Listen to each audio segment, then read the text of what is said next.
Tuhan. Kami tidak bisa Tuhan hidup di luar kasih-Mu Tuhan. Terima kasih untuk anugerah Tuhan yang diberikan kami setiap hari Tuhan. Kami bisa hidup Tuhan sampai saat ini Tuhan. Semua karena kasih karunia-Mu Tuhan. Terima kasih Tuhan. Kau sudah memberikan yang terbaik Tuhan untuk hari-hari kami Tuhan. Berikan kami kekuatan Tuhan untuk menjalani hari-hari ini Tuhan. Terima kasih Tuhan.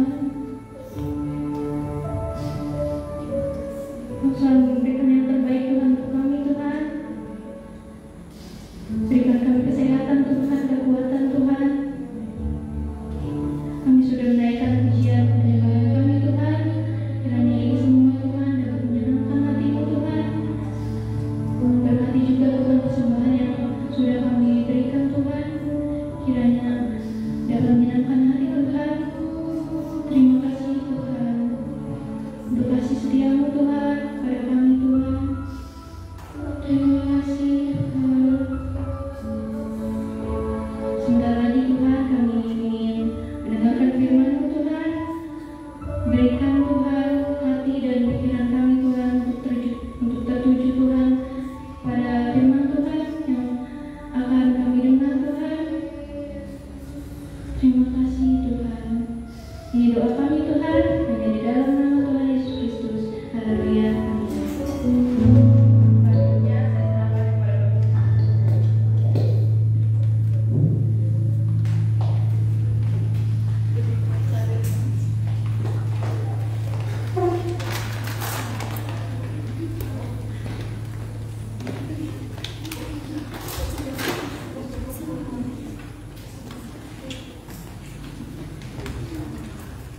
Shalom dan terkasih dalam Tuhan. Shalom bagi kita semua. Hari ini kita berbicara tentang judul bisa. Apa yang bisa? Apa yang bisa? Judulnya bisa. Karena kalau kita bisa katakan tidak bisa, artinya tidak bisa. Tapi kalau kita bilang bisa, bisa. Apapun. Nah ini yang menjadi kendala dalam kehidupan perjalanan manusia. Kehidupan perjalanan setiap manusia. Setiap ketemu orang, dia mendengar nggak bisa. Dia mendengar berita nggak bisa. Dia ke sana mendengar nggak bisa, ke sini nggak bisa, nggak bisa dan nggak bisa dan nggak bisa. Sampailah akhirnya, oh iyalah, lebih baik kita nggak apa-apa kok, sama-sama nggak bisa. Kenapa kita nggak bilangin enggaknya? Cuma tinggal kata apa? Bisa. Orang lain berkata nggak bisa, kita berkata bisa. Yosua dan Kaleb katakan bisa, kita mampu. Yang lain katakan tidak bisa. Ya enggak? Yang membedakan di situ siapa? Apa yang bisa membedakan antara yang lain dengan Yosua dan Kaleb? Cuma kata-kata kok. Ya enggak? Cuma prinsip. Ketika tembok Yeriko dikelilingi, rasanya bisa apa nggak bisa? Kalau dirasa nggak bisa, mampu nggak beribu kali dilingkari, dikitari, diputar-putari, rubuh nggak? Nggak rubuh. Karena mindset di sininya sudah masuk kata tidak bisa. Tapi ketika di kepala kita yang ada kata hanya bisa, atau mungkin nanti, tapi pasti bisa. Tidak ada kata enggak bisa. Kenapa kita nggak bisa?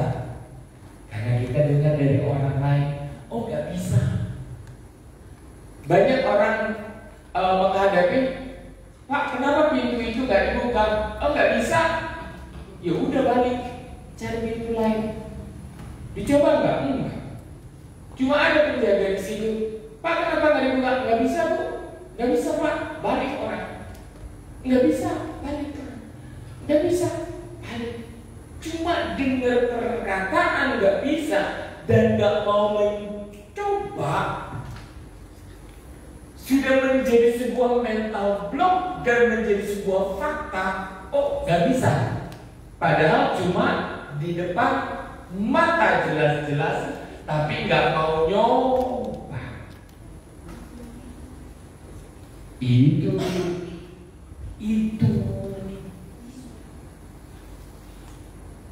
bahaya loh, informasi itu bahaya loh.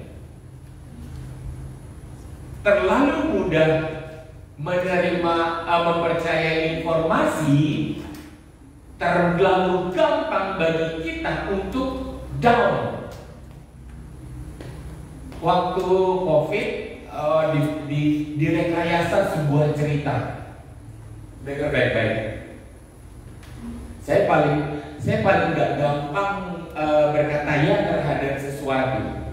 Itu saya paling nggak belajar untuk tidak percaya terhadap informasi yang saya dapat sebelum mencoba.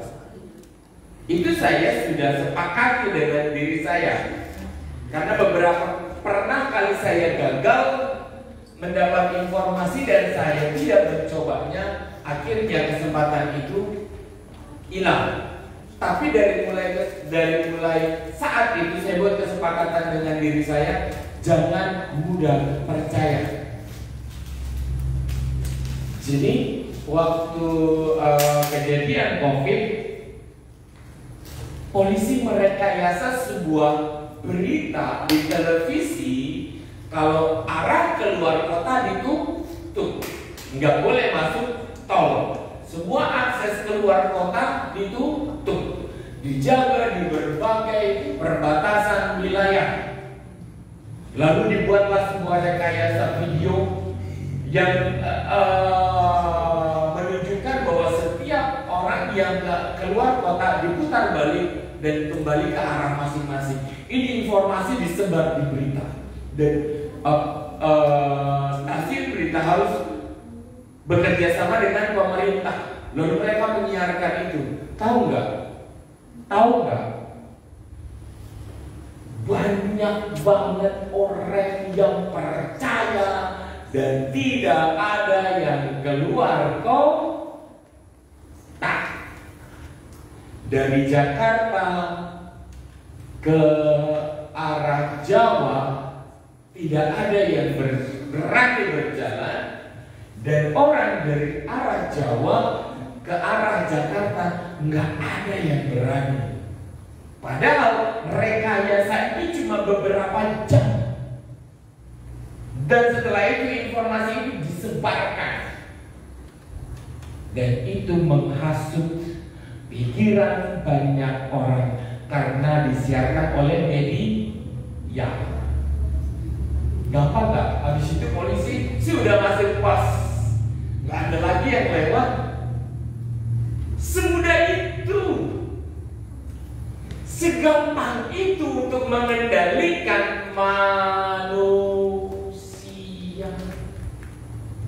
Tapi saya bukan orang yang segampang itu untuk percaya. Saya jalan. Waktunya bagi saya untuk datang ke Hardcliffe, saya jalan. Saya telusuri baik-baik. Oh iya, Pak Polisi. Saya jalan. Boleh kok. Gak masalah. Bisa apa nggak bisa? Tetapi buat orang yang terhasut mental block untuk dikatakan tidak bisa, oh nggak bisa, pintu itu udah ditutup, padahal nggak ditutup. Nggak usah dikunci. Tunjukkan kepada 1000 orang yang mau lewat pintu, ambil arah lain, padahal nggak dikunci. Kita tinggal duduk di situ, nggak bisa kok dikunci. Dicoba nggak? Enggak. Nggak bisa Pak, dikunci. Dicoba nggak? Segitu mudahnya untuk mengendalikan manusia. Cuma dengan jadi itu yang terjadi kepada setiap generasi demi generasi. Apa yang saya mau ceritakan hari ini tentang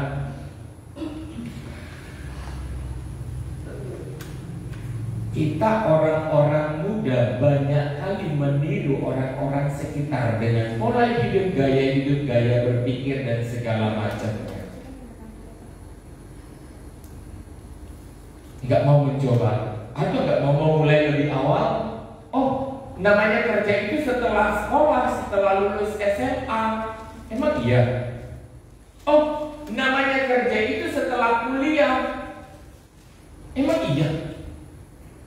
Buktinya di ijazah S1 waktu kita melamar diminta pekerjaan yang sudah pengalaman kerja. Pengalaman kerja. Loh, kan kuliah S1 ditanya pengalaman kerja. Udah tahu nih HRD saya baru lulus. Kenapa diminta pengalaman kerja nih? Yang bodoh gua apa dia? Katanya begitu. Karena banyak kali orang memulai sesuatu seperti orang lain. Memulai sesuatu seperti orang. Jadi tua baru, miskin kan, bodoh. Saya baru bikin TikTok, saya nggak tahu loh di itu bisa nggak ya. Tapi saya di ini aja ya, di handphone aja ya.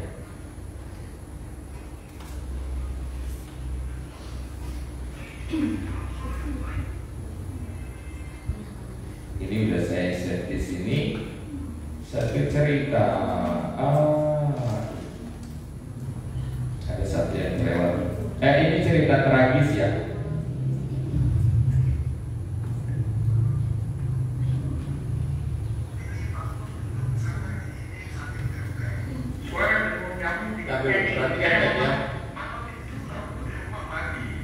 Billy bangun duduk sadar di dinding sambil bergerak. Malam itu lampu di rumah mati. Billy bangun duduk sadar di dinding sambil bergerak. Suara burung nyamuk diabaikan. Mungkin itu bisa alihkan suara dari luar. Tapi dia tahu itu tidak mungkin. Tidak ada yang kalahkan suara mamanya. Suara yang mengeluh sambil menghujat dan sekali-sekali bercerit. Billy bangun pulang subuh dengan teman-teman. Seharian ini dia cuma tidur. Sekarang dia kelaparan. Tapi dia tahu di rumah tidak ada apa-apa untuk dimakan. Dia tidak perlu periksa ke meja. Semua jelas dari suara yang masih terus ngomel. Dengar baik-baik ya. Malam itu lampu di rumah mati. Billy bangun duduk sadar di dinding sambil garuk-garuk. Suara burung nyamuk diabaikan. Mungkin itu bisa alihkan suara dari luar. Tapi dia tahu itu tidak mungkin. Tidak ada yang kalahkan suara mamanya. Suara yang mengeluh sambil menghujat dan sekali-sekali bercerit. Billy baru pulang subuh dengan teman-teman. Seharian ini dia cuma tidur. Sekarang dia kelaparan. Tapi dia tahu di rumah tidak ada apa-apa untuk dimakan. Dia tidak perlu periksa ke meja. Semua jelas dari suara yang masih terus mengomel. Beras habis, listrik mati, tagihan ditelepon terus, adik sakit, anak-anak tidak bantu kerja di rumah, dan ini dan itu tidak habis. Billy keluar dari kamar, di meja ada piring dan gelas kosong. Dia angkat dan banting ke lantai terus lari keluar rumah. Suara besar mamanya seperti mengikuti dia dari belakang, berteriak histeris dengan memaki dan kutuk. Billy pergi dan malam itu tidak pulang. Emosinya dia lampiaskan di jalan. Besok pagi ada kabar datang, Billy kecelakaan. Tadi subuh tabrakan dalam keadaan fly. Waktu keluarga ke rumah sakit, Billy sudah tidak selamat. Ini kisah nyata. Dan saya punya banyak sekali cerita anak muda yang mati sia-sia begini. Dan tahu kenapa ini semua bisa terjadi? Karena mereka menganggur. Billy ini lulusan STM otomotif. Dia bisa bawa mobil, punya skill mekanik, anaknya juga rajin kalau disuruh, dan dia baik hati. Tapi dia tidak bekerja. Bukan karena tidak ada lowongan. Ini Jayapura, Pak. Tiap hari orang datang ke kota ini cari makan. Tiap minggu ada turnover, keluar masuk karyawan baru. Dan tiap bulan perusahaan-perusahaan di kota ini membayar gaji karyawan puluhan, mungkin ratusan miliar akumulasi. Tapi ada anak Papua mati karena di rumah tidak ada beras dan listrik padam. Di rumah Billy ada 2 adiknya yang baru lulus SMK. 3 manpower ini, kalau bekerja, mereka bisa mengelola uang 12 juta ke dalam rumah setiap bulan. Kalau demikian, cerita cerita ini tidak perlu terjadi. Mama tidak akan mengeluh sepanjang hari, anak-anak tidak perlu terlibat pergaulan buruk. Hidup akan jauh lebih baik kalau anak-anak ini bekerja, tidak menganggur. Terus pertanyaannya, kenapa mereka tidak kerja? Karena mereka tidak siap. Mereka punya skill, tapi ingin soft skill. Mereka tidak tahu cara menulis lamaran kerja yang benar, tidak mengerti teknik interview, dan selalu gagal di psikotes. Mereka kalah di kotanya sendiri, bukan karena tidak bisa, tapi karena perusahaan Dutch dan Book banyak scammer. Anak Papua kurang rapi, datangnya terlambat, menjawab waktu interview kurang lancar. Itu sebabnya permintaan tenaga kerja tinggi di Papua, tapi OAP banyak menganggur. Solusinya bukan suruh perusahaan terima lebih banyak OAP, tapi siapkan tenaga kerjanya. Bukan kasih pelatihan skill, melainkan soft skill, pelatihan pengembangan sumber daya manusia. Pelatihan yang agar anak Papua cara bangun pagi, cara bikin lamaran, cara gigih pantang menyerah dalam melamar pekerjaan, cara menyatakan diri, cara kendalikan emosi, sampai cara mengelola gaji. Itu yang anak-anak ini butuhkan. Dan itu salah satu cara menyiapkan SDM Papua supaya bisa bersaing. Itu yang saya minta pemerintah daerah lakukan. Tapi karena belum, jadi saya... Kenapa anak mudanya?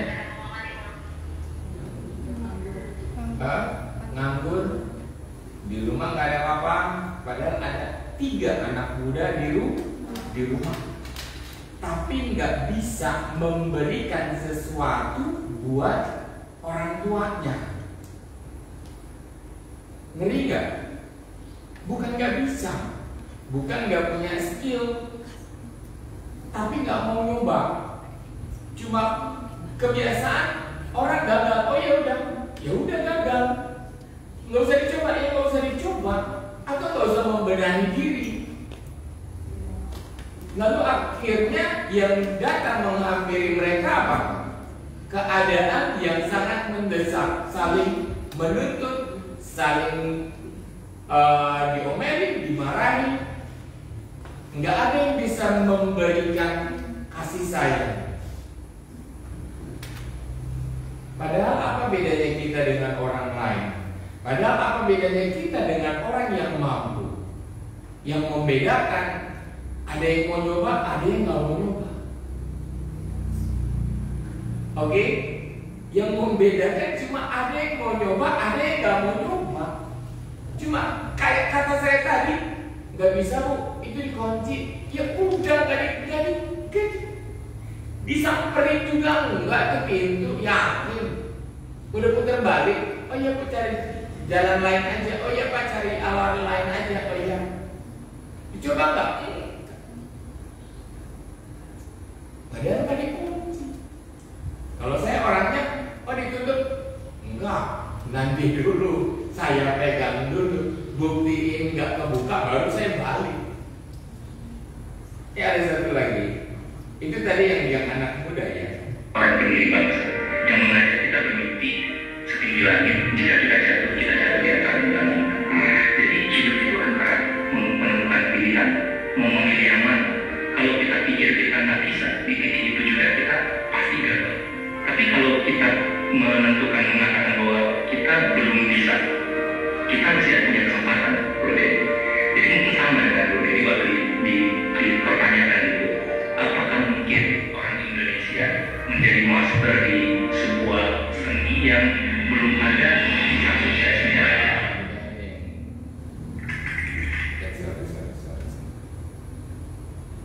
Ada yang lebih ajaib lagi.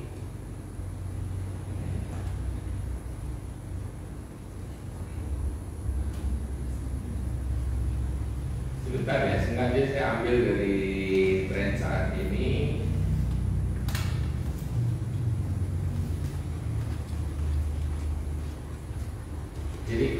Sekalian saya mau tanya, kalau kalian nonton TikTok, apa sih yang jadi?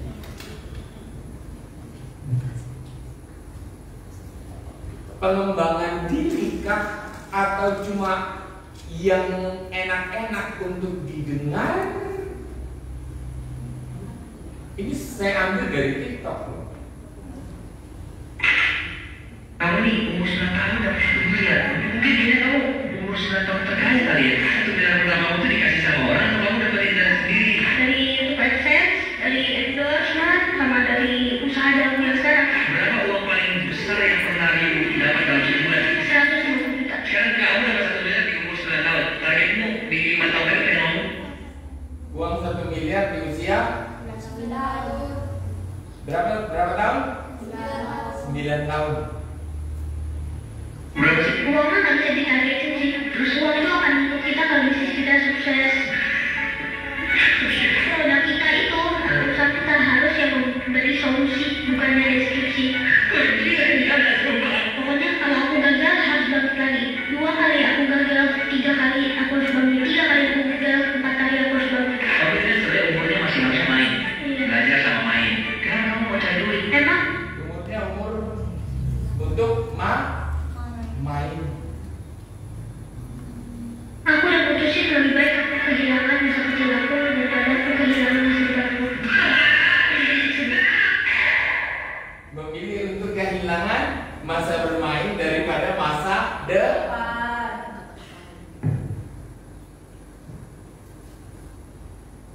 Jadi 9 tahun dia bisa sudah dapat di 9 tahun, bukan sesuatu yang dipaksa sama orang tuanya kaya.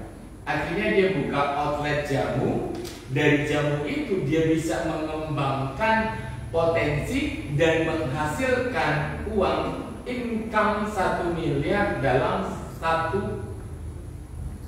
di usia 9 tahun. Lah 9 tahun umur segitu. Oh iya, umumnya orang tuh nanti kerjanya setelah selesai SMA. Oh iya, nanti orang tuh usaha setelah tua.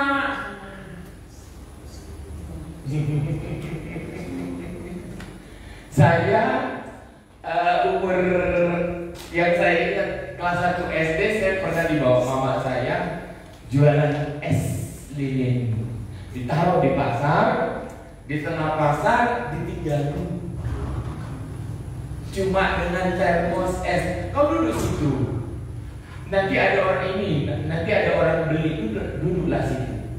Mama pergi bentar ya, mama pergi sebentar. Saya ditinggal di tengah pasar. Saya sering banget nemenin mama saya jualan beras. Dari masa saya segede Moses, nimbangin literin beras udah biasa.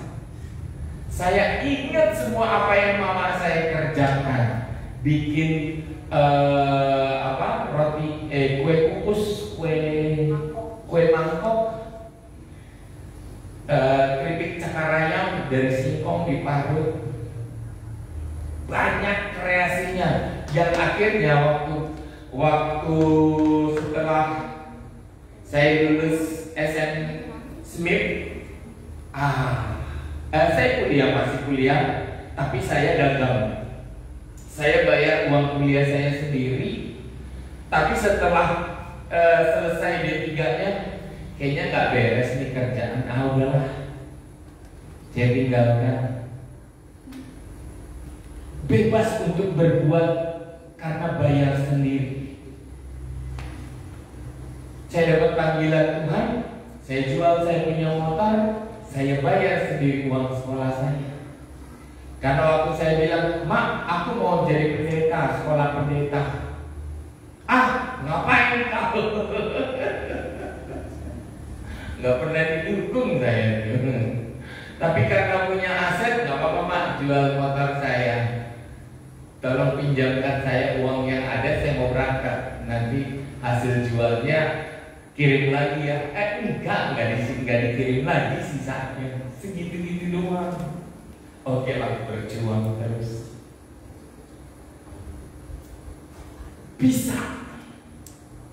Bisanya kapan? Iya nanti setelah SMA, iya nanti setelah kuliah. Lah, orang kok udah memulai dan sudah menuai hasil,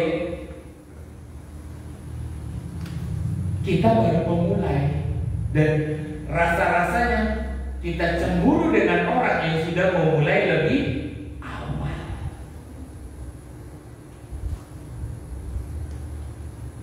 Orang-orang Kristen, orang-orang percaya itu tuntutannya besar. Orang-orang Kristen, anak-anak Tuhan, kekasih-kekasihnya Tuhan, tuntutannya itu besar. Yuk kita buka yuk.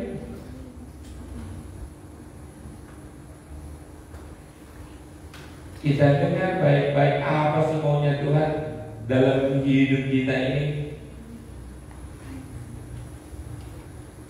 Oke, sorry.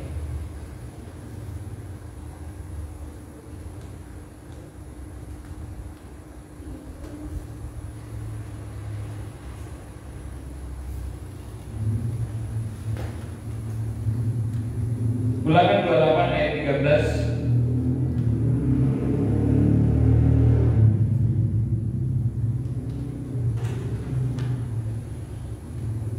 Ulangan 28 ayat 13.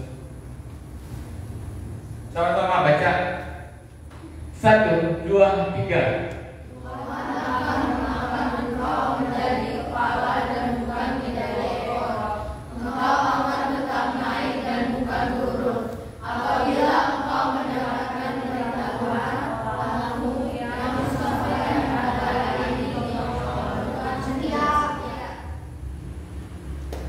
Tuhan akan mengangkat engkau menjadi kepala. Semua anak-anak yang percaya kepada Tuhan akan menjadi kepala, bukan menjadi ekor. Dan ini keputusannya Tuhan, menjadikan engkau. Engkau ini siapa? Orang lain kah? Engkau ini siapa? Kenapa gak bilang aku? Orang kata engkau ini siapa? Halo? Kata engkau ini siapa? Untuk bilang aku aja kok malu loh. Apalagi untuk membuat sebuah terobosan. Kita tuh ditentukan Tuhan menjadi kepala dan bukan ekor. Kenapa dunia ini selalu berkata jangan ke sana, di sana tutup buntu. Jangan ke sana, di sana tutup buntu. Jangan memulai sesuatu, santai aja. Biar engkau tidak menjadi kepala dan tidak menjadi apa-apa di dalam dunia ini. Jangan lakukan itu, kau nggak bisa. Jangan berbuat ini, kau nggak bisa. Tetapi dunia ini menjerumuskan kita kepada perbuatan-perbuatan yang kotor, yang jahat, yang serupa dengan dunia ini.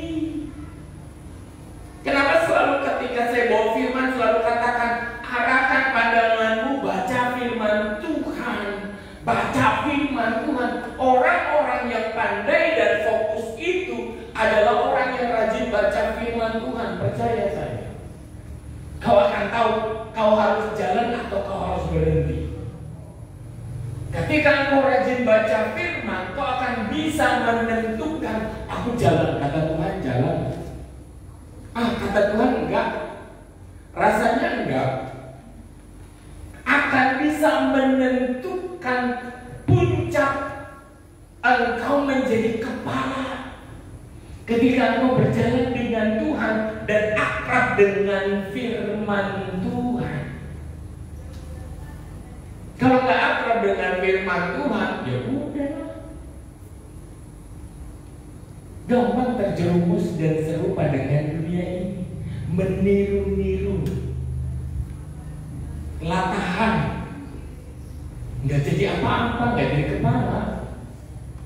Tapi orang yang mau menjadi kepala, halo, orang yang mau menjadi kepala, orang yang mau menjadi trendsetter harus dekat dengan Yesus. dunia ini. Dia adalah pusat dari dunia ini. Buktinya apa? Kalender dunia ini pakai kalender apa? Masehi. Apa arti kata Masehi? Apa arti kata Masehi? Mesias. Siapa itu? Yang diurapi, yang ditentukan penyelamat bagi dunia ini.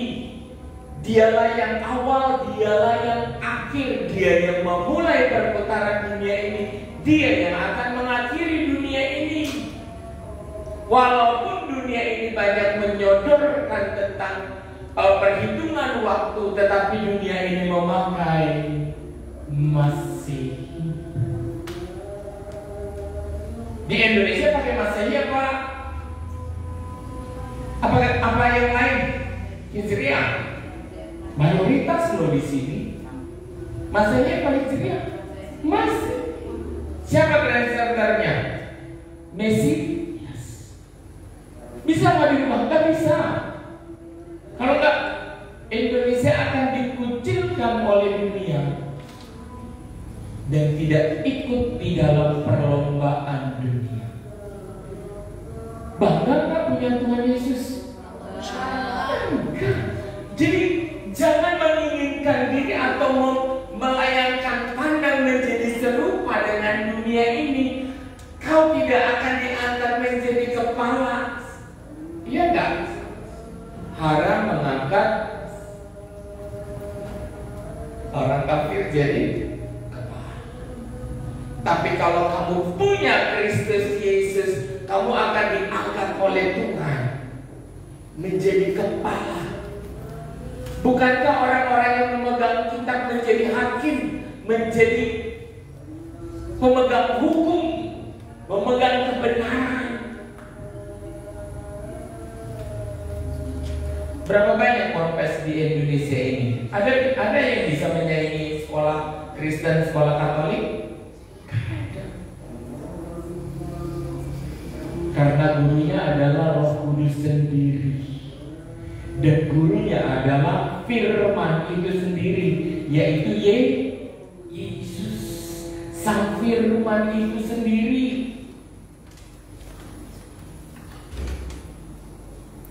Ya, kita 1 Petrus 2 ayatnya yang ke-9. Perhatikan baik-baik. Ini jati diri kita. Ini semua, ini jati diri adik-adik semua. Kalau ini hilang, kita adalah orang-orang yang terhilang dan punya karakter yang serupa dengan orang-orang dunia.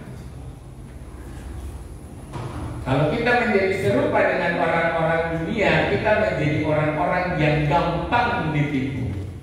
Kenapa? Karena nggak jadi kepala, tetapi menjadi followers, pengikut, bukan jadi trendsetter.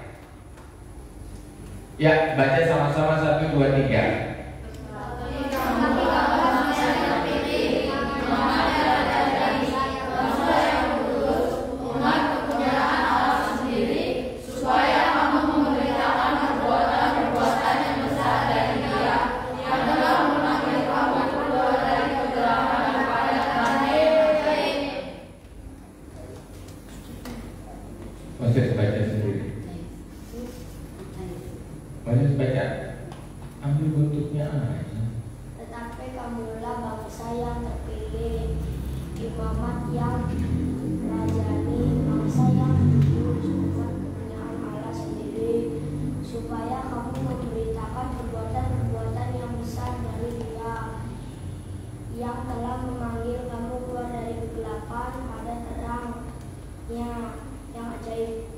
Intinya apa di situ? Kamu adalah bangsa yang terpilih. Ada apa di sana? Imam dan raja. Imam dan raja. Katakan, aku imam dan raja. Kita ini ditentukan, Indonesia ini menjadi imam dan raja. Bayangkan imam dan raja. Siapa yang bisa menjalankan hukum tampar pipi kanan beri pipi kiri? Tidak ada, kecuali seorang imam. Siapa yang bisa melakukan membalas kebaikan dengan kejahatan? Tidak ada, kecuali daripada imam. Tidak ada. Siapa yang bisa menjalankan hukum-hukum yang begitu sulit itu? Berikan jubahmu.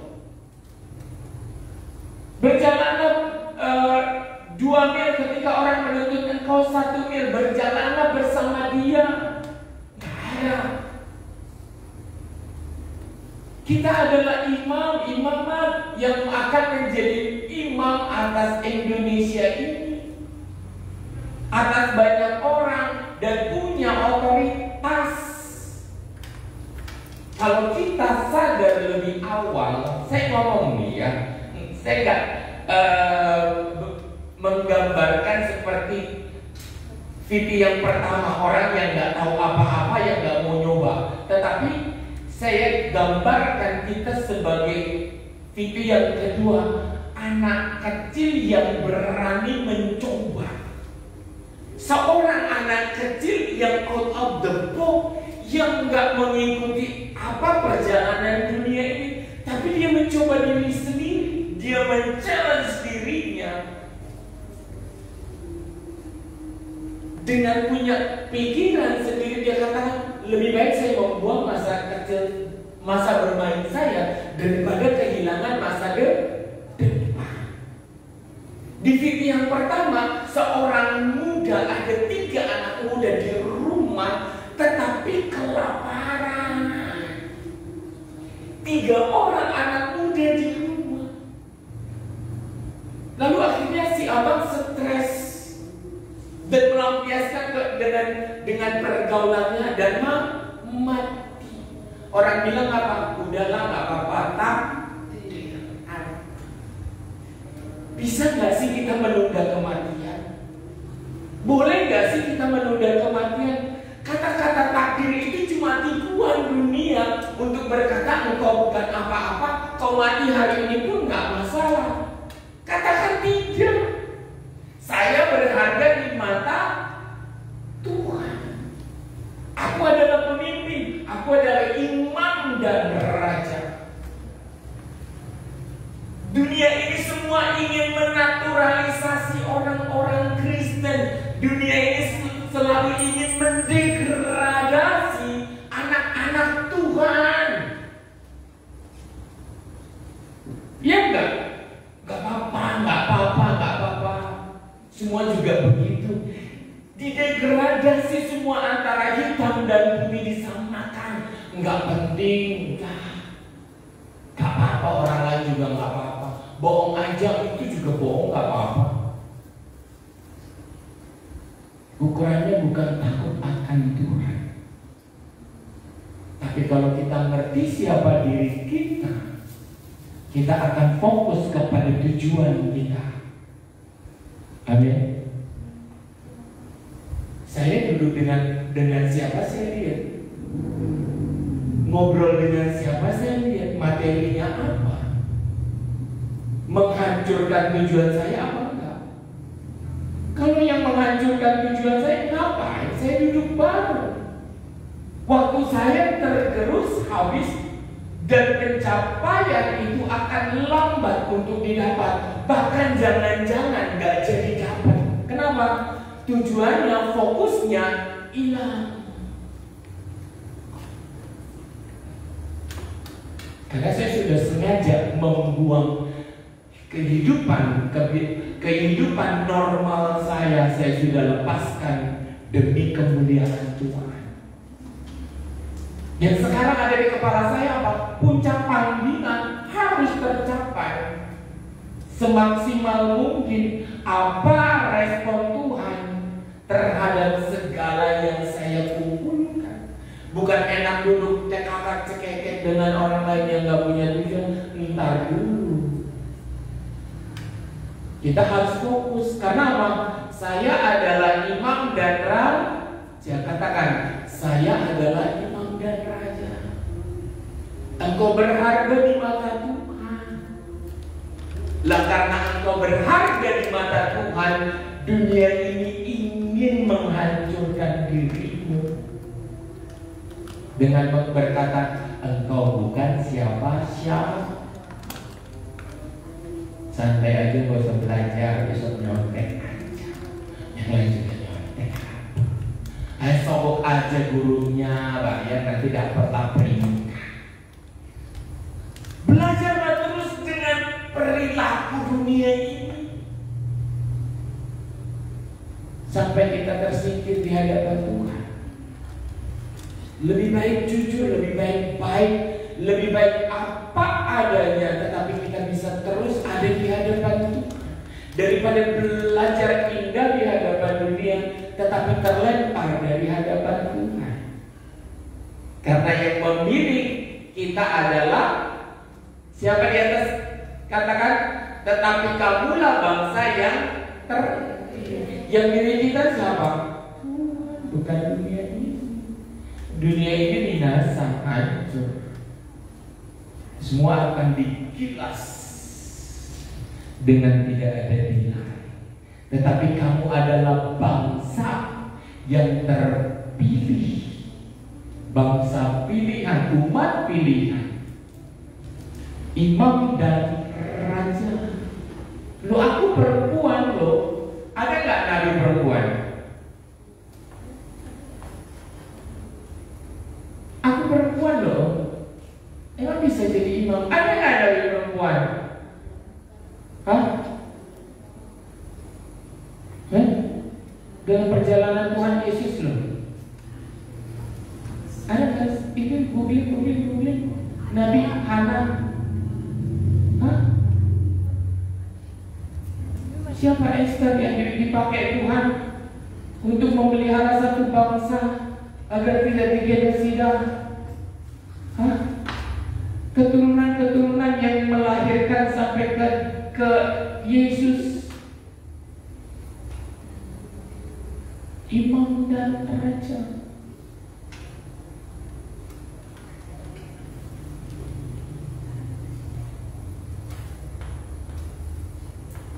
Deborah, seorang pahlawan, semua dipakai Tuhan yang berotoritas dan yang menjadi imam. Amin.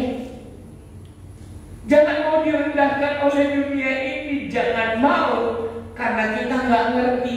Makanya googling, cari tahu sebanyak-banyaknya data tentang siapa kita dan kemuliaan yang ada dalam diri kita yang dikalungkan oleh Tuhan Yesus, dikalungkan, dianugerahkan, mengikuti, menyertai.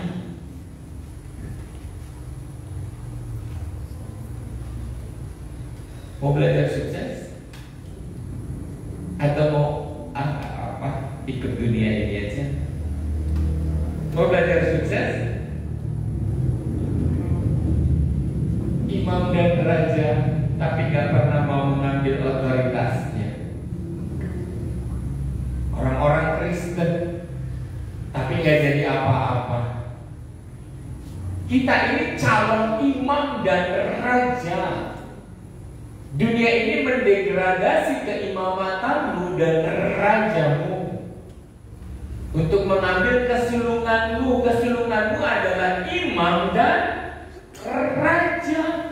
Itu yang dunia ini mau ambil. Untuk apa? Kita sama bro. Apa tuh?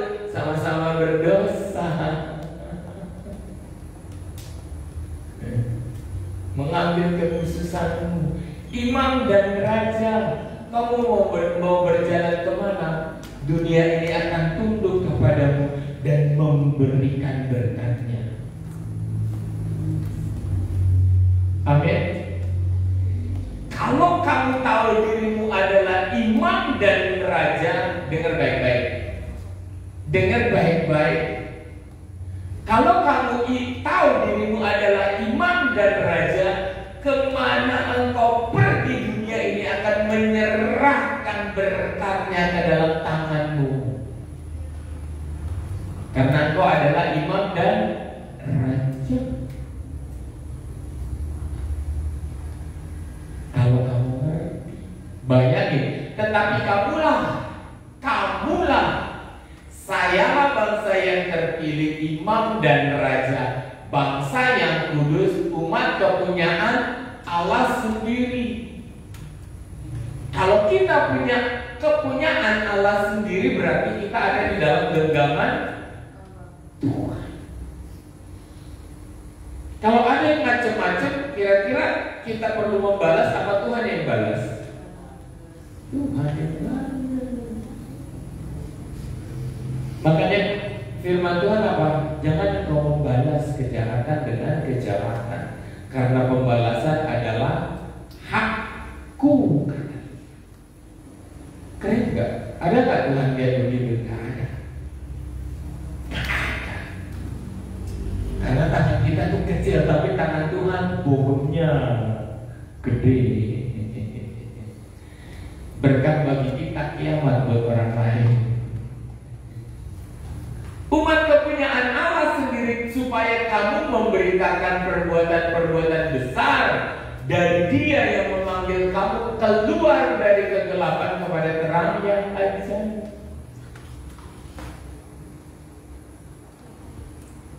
Mau dipakai Tuhan? Mau memulai? Mau memulai?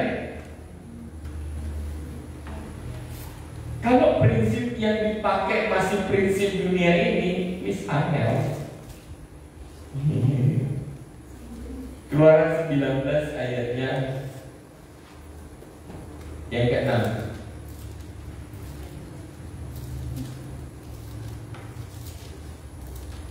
Ini yang tadi di apa? Yang tadi di mana? Kita terus perjanjian baru. Kita buka perjanjian lama. Apa iya saya mengada-ada? Apa perjanjian yang saya ucapkan itu adalah satu hal yang mengada-ada? Ini kitab Keluaran. Keluarnya bangsa Israel dari tanah Mesir. Di situ ada perjanjian, ada perkataan dari pemilihan bangsa Israel. Kenapa harus keluar dari tanah Mesir? Kita adalah gereja Tuhan, pilihan Tuhan, anak-anaknya Tuhan yang lahir di dalam rahim kekudusan gereja, yang dalam kandungan Roh Kudus, dan kita menjadi anak-anak Tuhan. Kita mendapat janji. Perhatikan janjinya. Kamu akan menjadi bagiku kerajaan apa? Imam. Dan bangsa yang kudus. Inilah semuanya firman yang harus kau katakan kepada bangsa, kepada orang Israel.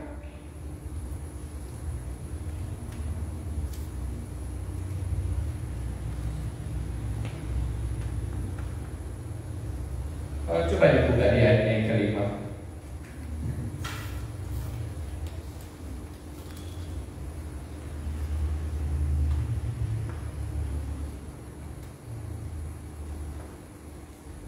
Ayat yang kelima. Jadi sekarang jika kamu sungguh-sungguh mendengarkan firman-Ku, siapa mau sungguh-sungguh di sini?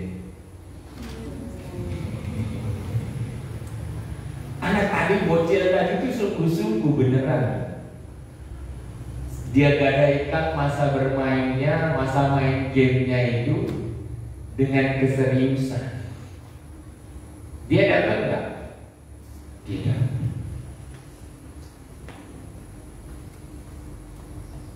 Dia gadaikan dengan sadar. Anak gedenya sampai terheran-heran mau wawancarai dia. Saya sih sengaja melepaskan masa bermain saya. Lebih baik kehilangan masa bermain daripada kehilangan masa depan. Orang dewasa yang mau wawancarai dia melongo. Ini bocil Bener ya? Tapi kok mau ngomong apa ya? Kok ada anak kecil sepintar ini dalam membuat sebuah pilihan atas dirinya?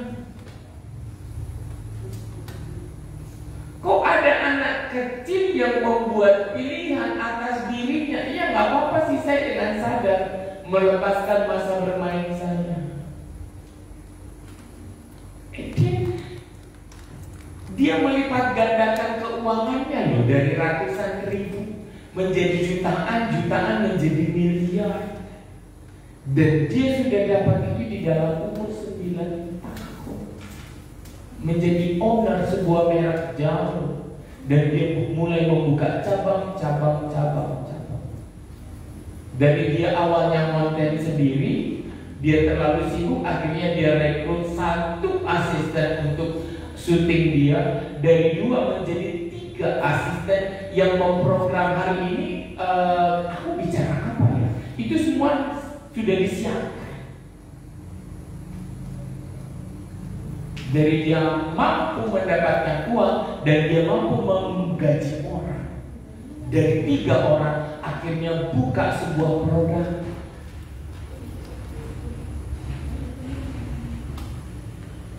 Dikatakan apa?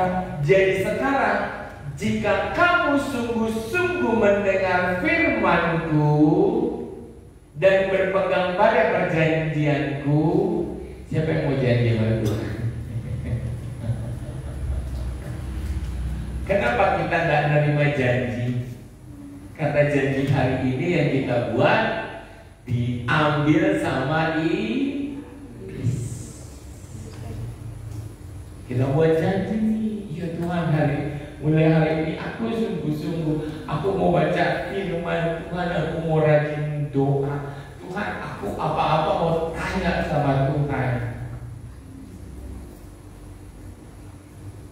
Besok dikerjain enggak? Lupa. Begitu terus dan begitu terus dan begitu terus. Kenapa kita nggak nerima janji? Karena janjinya lupa. Tuhan udah tunggu. Apa yang kita ucapkan itu Tuhan dengar. Tuhan pasti dengar.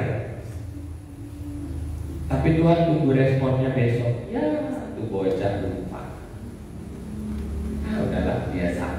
Tetapi si bocil yang tadi dia nggak lupa dengan komitmen dirinya, pengembangan dirinya, dia fokus dan ada kesempatan untuk bermain, dia nggak bermain. Dia membuat sebuah program dalam kehidupannya, dia membuat program untuk podcastnya, dia membuat pengembangan untuk podcastnya, menjangkau siapa dan harus mendapat viewer berapa. Dia target sampai viewernya besar, dia membuat sebuah produk yang bisa dikenal banyak. Promosinya dari dirinya sendiri. Fokus nggak? Fokus. Di situ nilai kesungguh-sungguhannya dan komitmennya ada. Kenapa dia dapat? Bukan dari orang tua, bukan, tetapi dari kemampuan dirinya dan konsisten dalam melakukan janji. Mau janji? Tiap minggu loh saya selalu ingatkan, apa yang engkau ingat, yang kau janjikan hari ini sama Tuhan, Tuhan ingat. Tapi nggak tahu konsisten apa.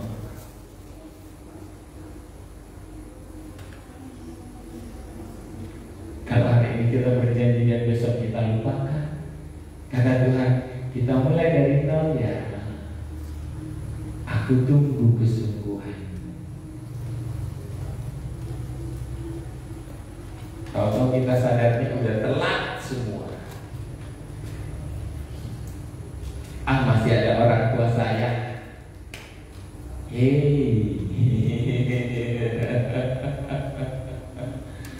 Uang hari ini beda sama uang 10 tahun ke depan. nilai hari ini beda dengan 15 tahun ke depan.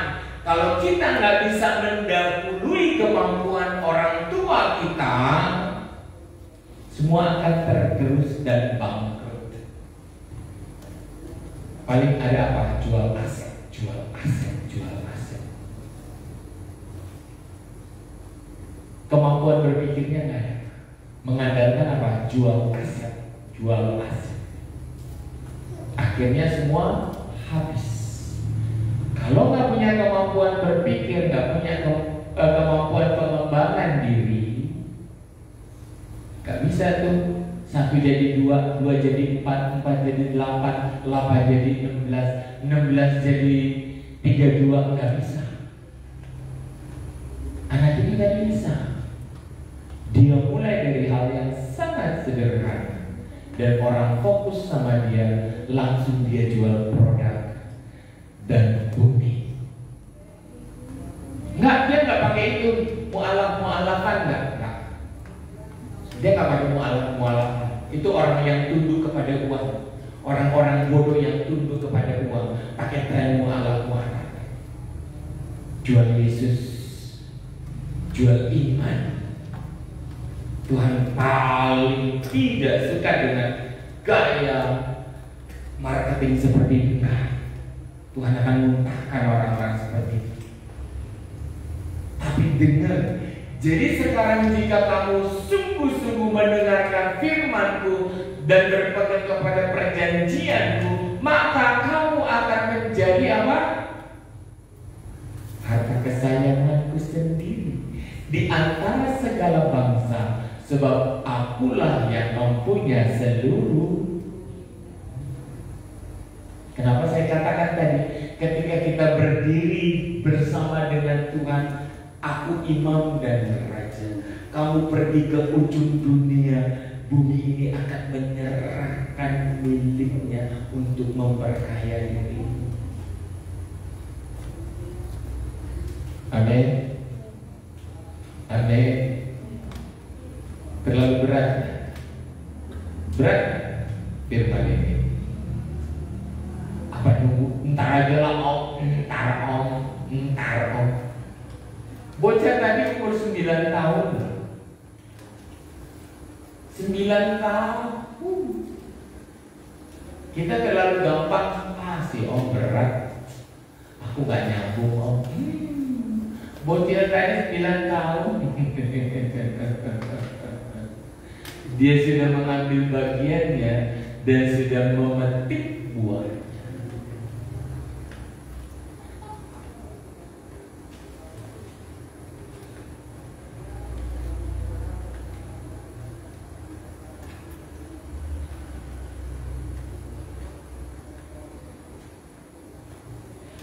Wahyu 20. Nih, di akhir Wahyu 20 ayat 6.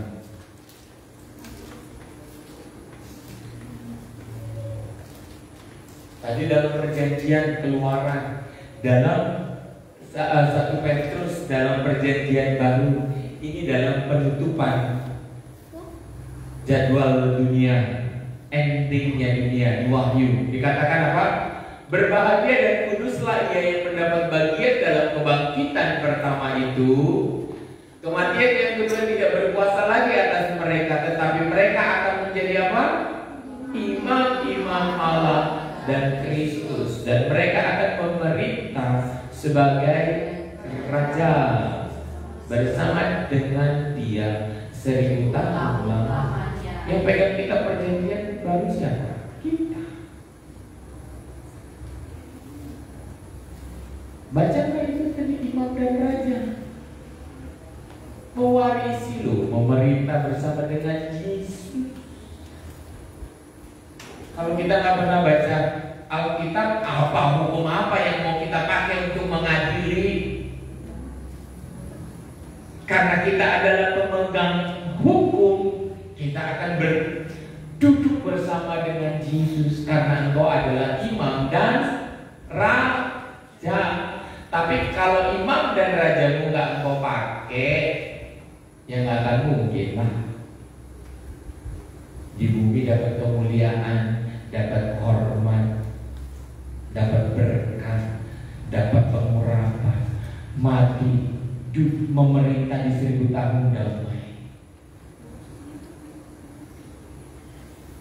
Enak gak? Enak. Bangga jadi orang Kristen. Jangan ikut-ikut terawih. Janganlah tahan pengen ikut puasa. Kayaknya orang-orang lebih itu deh, lebih rohani deh. Mereka tiap hari kalau nanti di bulan tertentu prayer. Itu semua dusta yang dikerjakan, yang diambil dari Alkitab untuk mengelabui orang-orang untuk tidak percaya Yesus.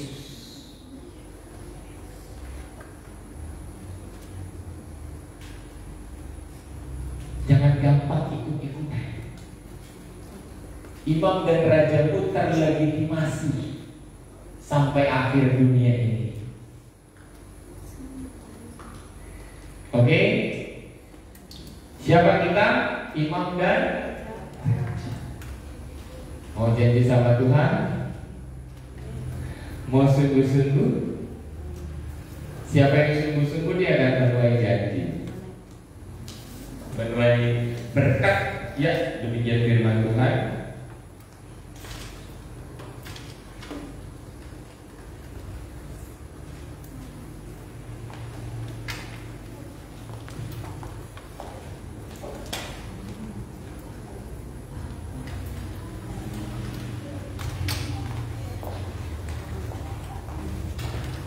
Berani gak sungguh-sungguh? Siapa yang mau tukar masa bermainnya dengan takut-takut Tuhan? Atau mau tetap mau senang-senang, nggak mau diatur? Saya mau bebas. Silakan.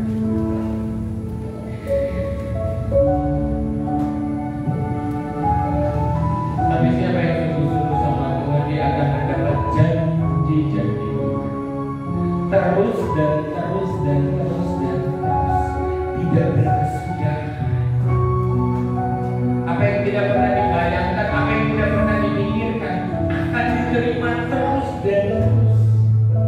Cuma satu kata, komitmen, setia. Katakan penyertaan. Penyertaanmu Tuhan, segalanya bagimu, hadirmu di hidupku,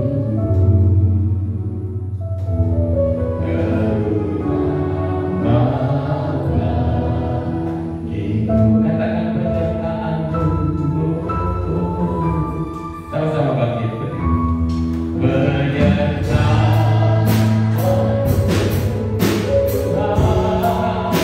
Katakan segalanya,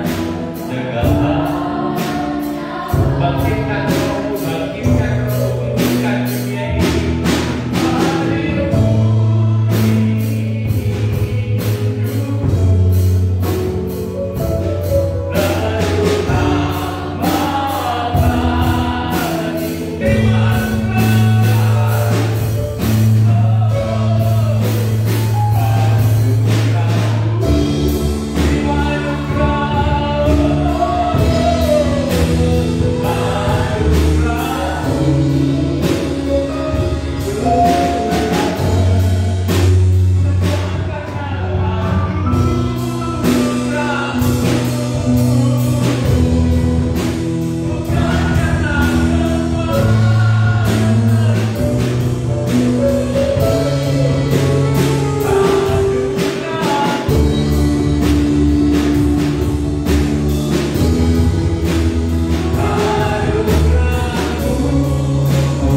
pandanganmu.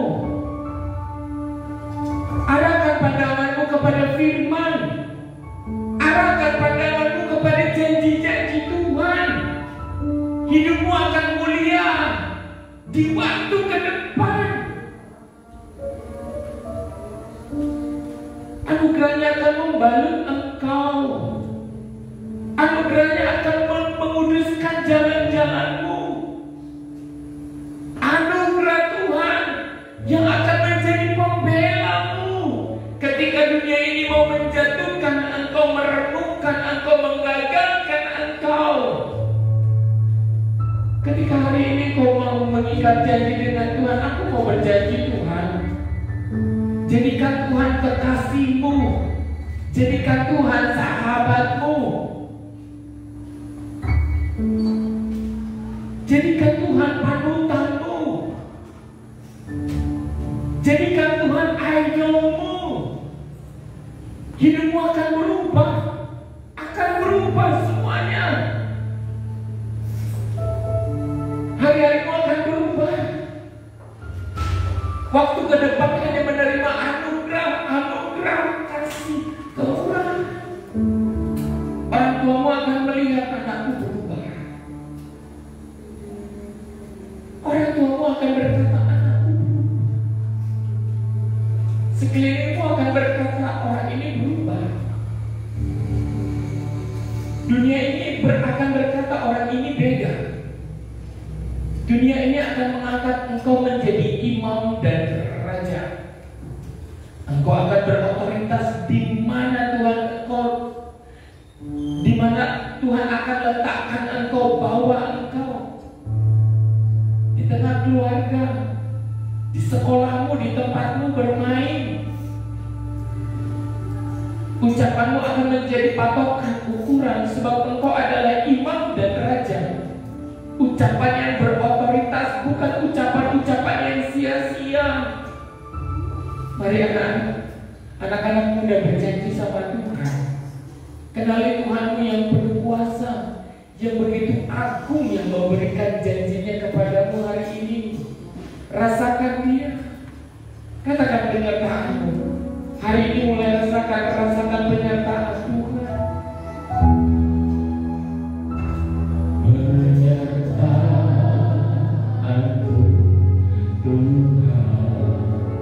Rasakan tangan Tuhan menjamah engkau yang berbagi. Serahkan hatimu, jiwamu. Ketika Tuhan memelukmu, kau pasti akan menangis. Rasakan kemuliaan dan kebaikan-Nya.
ini Engkau berpindah dari naungan dunia ini kepada naungan Tuhan.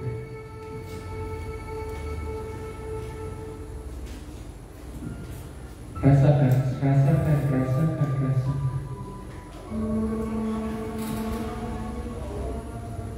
Mari berpindah dari naungan Tuhan dengan sadar, katakan, aku mau dilingkupi Tuhan. Aku mau mengandalkan Tuhan. Aku mau mendengar suara Tuhan. Aku mau hidup memuliakan Tuhan. Panggil dia Yesus, Yesus, Yesus Tuhan. Katakan dalam mulutmu, katakan Yesus Tuhan, Yesus Tuhan. Haleluya. Katakan Yesus Tuhan.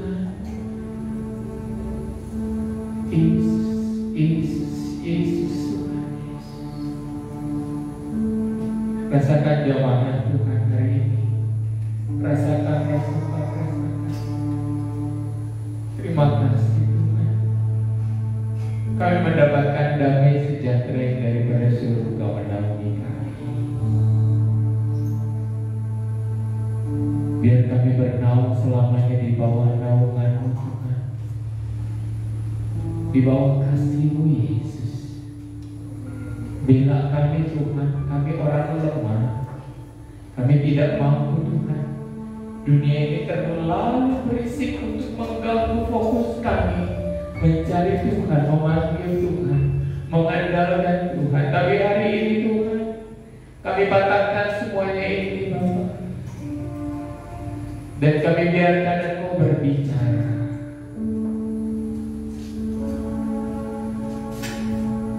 Dengar suara Tuhan, dengar suara Tuhan. Dengar suara Tuhan, dengar suara Tuhan. Kan mau berbicara kepadamu.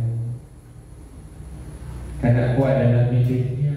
Buka telingamu kepada Tuhan. Kalau kau mendengar suara, katakan, iya Bapa, aku mendengar. Terima kasih Tuhan, terima kasih Tuhan. Terima kasih Tuhan, terima kasih Roh Kudus. Haleluya Yesus. Angkat tanganmu dan terimalah doa mereka. Tuhan memberkati engkau dan melindungi engkau. Tuhan menyinari engkau dengan wajah-Nya dan memberi engkau kasih karunia.